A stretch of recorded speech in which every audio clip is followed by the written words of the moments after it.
Europe 1 13h. Il est 13h20, vous écoutez Europe 1 13h de 13h à 14h avec vous Céline Giroux pour décrypter l'actualité de ce jeudi 29 août avec vous Sarah Salman, avocate, et le chroniqueur politique Olivier d'Artigol.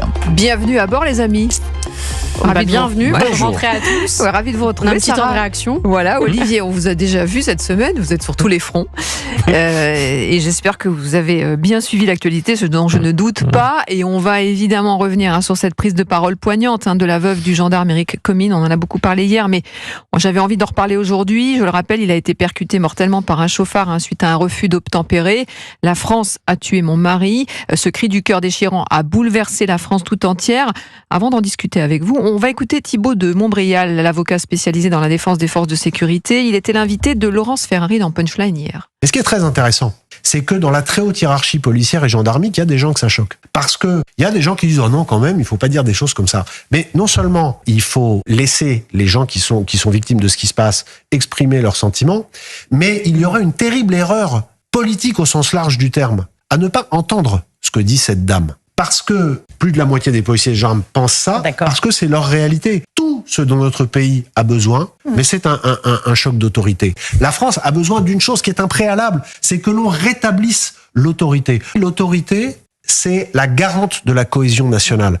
L'avocat Thibaut de Montbrial, un choc d'autorité qui dérange Sarah Salman. Oui, je pense que mon confrère a tout résumé. C'est un choc d'autorité et je dirais plus que globalement, pour moi, on constate qu'il y a un délitement de l'autorité. Les gens ne respectent plus l'autorité, que ce soit la police, la justice. Finalement, on se permet d'insulter même maintenant les médecins. Je pense que vous avez vu certains faits divers pour aucun motif. Eh bien, il n'y a plus d'autorité. Et si aucune sanction exemplaire n'est prise, s'il n'y a pas un choc d'autorité et de fermeté, il y aura d'autres faits de société comme ceci, parce que ce ne sont pas des faits divers, comme le dit Madame Castet, que j'ai écouté, je ne sais plus si c'était France Inter ou autre. C'est bien plus grave que ça. Ça nous montre qu'il n'y a plus de respect de la police, et je vois que une partie de la France insoumise n'a pas l'air de s'émouvoir de ce qui se passe, alors que c'est extrêmement grave, et encore une fois, ça aurait pu être évité.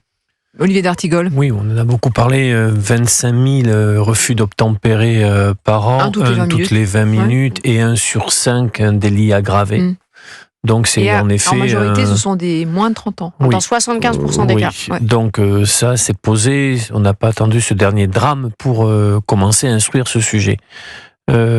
Concernant Harmonie, Comines, elle a poussé un cri.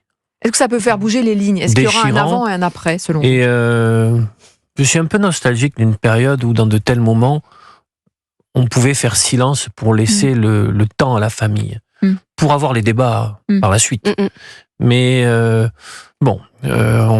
y a besoin que le législateur, elle l'a d'ailleurs dit, puisse s'emparer du sujet. Il y a eu une petite évolution sur les homicides routiers avec le combat de Yannick Aleno, qui est en suspens, qui est en suspens aujourd'hui au regard de la situation politique et parlementaire.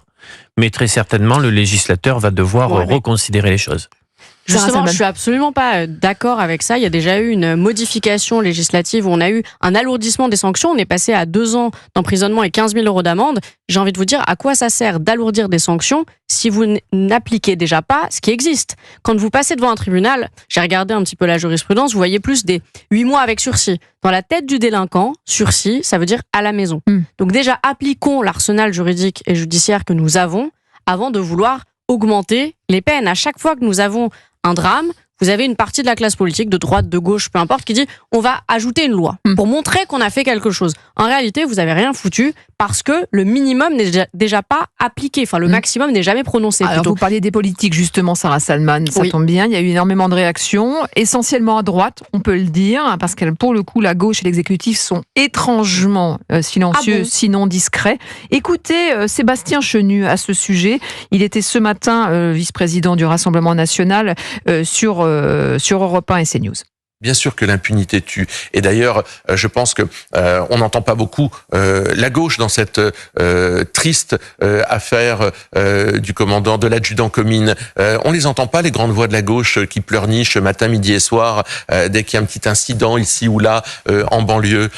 Bien sûr, parce qu'ils savent l'immense poids de leurs responsabilités. Parce qu'en fait, en expliquant matin, midi et soir dans les discours que la police tue, que c'est toujours la faute des mêmes, que les mêmes sont toujours victimes, eh bien, ils ont distillé un poison qui a rendu beaucoup d'hommes politiques lâches, impuissants. Eh bien, ils ont distillé une forme de lâcheté, ils ont émasculé la classe politique. Voilà, les mots sont forts, hein. Sébastien Chenu ce matin sur Europe 1 et CNews, Sarah Salman. Sans dire si c'est bien ou pas bien par rapport aux idées du Rassemblement national, on peut quand même constater que LFI ne sont pas des grands amis de la police. Quand on entend Jean-Luc Mélenchon nous dire que la police tue, quand on entend que LFI veut désarmer la police... C'est vrai qu'il y a eu un rapprochement avec le refus d'obtempérer de Naël, qui était relativement déplacé dans les circonstances. En même temps, la mère de Naël, c'est normal qu'elle soit désemparée et qu'elle fasse une cérémonie. On peut le comprendre, elle a perdu son enfant, mais elle dit quand même dans son discours des refus d'obtempérer qui n'en fait pas. Je suis pas sûre qu'elle envoie non plus le meilleur message. Après, quand on vient de perdre quelqu'un,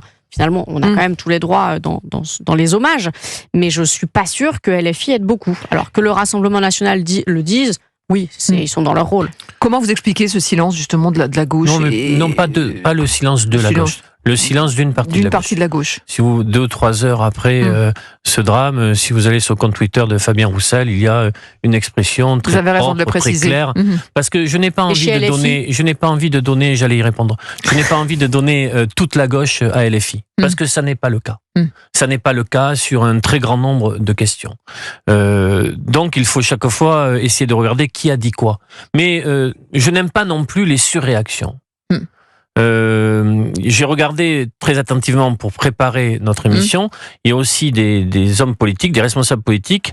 C'est le cas de Bernard Cazeneuve. Vous n'allez pas trouver trace sur son compte Twitter aujourd'hui d'une réaction. Mais peut-être qu'il y a aussi vous allez me dire que c'est la vieille école, des responsables politiques qui laissent les choses quand elles sont incandescentes. Et qui réagissent dans un second temps. Je suis plutôt de cette école-là. D'accord, donc ce que vous pensez, c'est que... Je n'aime pas l'injonction à réagir. La France Insoumise attend pour réagir, c'est ce que vous dites.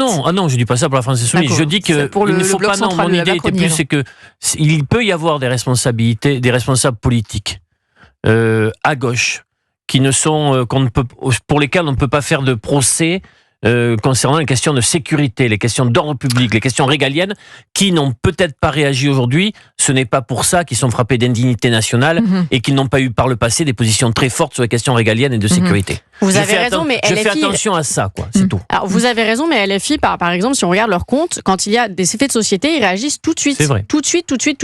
Donc, s'ils réagissent jamais, il n'y a aucun problème. Mais quand vous réagissez à un fait de société, mais pas à un autre, il y a cette injonction à réagir. Les concernant, je suis d'accord.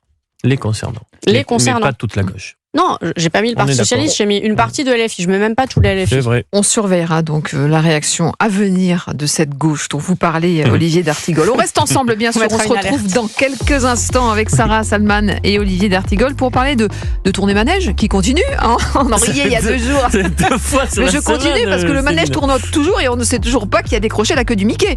On en est là. Pas une info. Mais on en a quelques-unes, il y a des noms qui sont sortis ce matin, ça ne vous a pas échappé. Pas ces noms-là. Voilà, on va en parler. Restez bien avec nous, 01 80 20 39 21, on vous attend. Europe 1, 13h27.